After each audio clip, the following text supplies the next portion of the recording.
雙方應該喺平等、尊重、互惠嘅基礎上協商解決有關問題。無線記者梁永山報道。喺北京，中共中央舉行記者會解讀四中全會精神，獲實規劃建議積極擴大對外開放，又提出統一內地各地方市場基礎規則制度。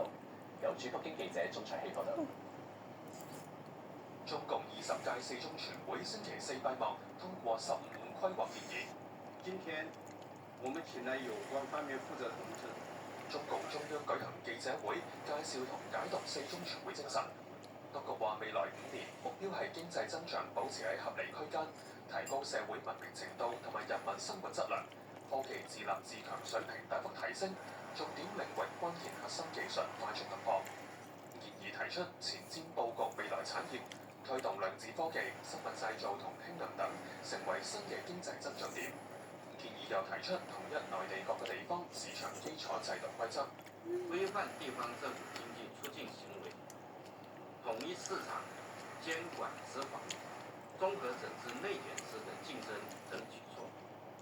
將更加有力有效地破除各種市場的障礙，充分釋放我國超大規模市場的紅利。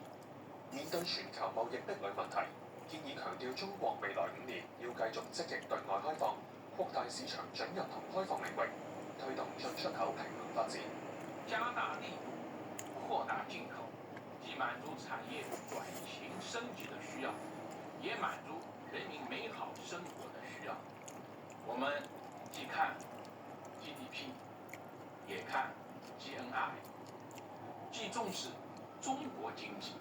也重視中國人經濟。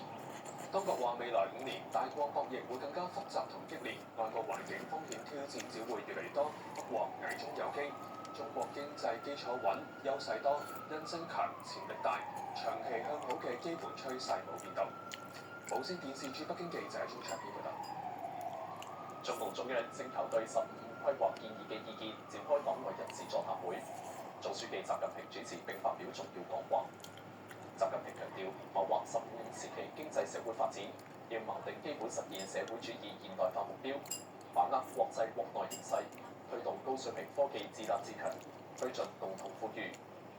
出席會議嘅黨內人士包括各民主黨派中央、全國工商聯負責人同無黨派人士代表。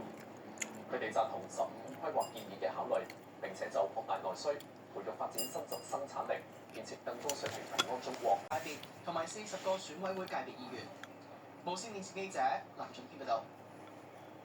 港澳辦發表評論文章，強調選舉不容干擾破壞，必須警惕反中亂港分子同埋外部勢力捲土重來。第8屆立法會選舉正式啟動，署名港澳評嘅文章以選舉不容干擾破壞為題，話今次選舉嘅成功舉辦，將會對加快推動香港由社會熱情關注立法會選舉，團結一致共謀未來。但係反中亂港勢力從未停止對選舉嘅干擾破壞，相繼佢哋捲土重來。文章話近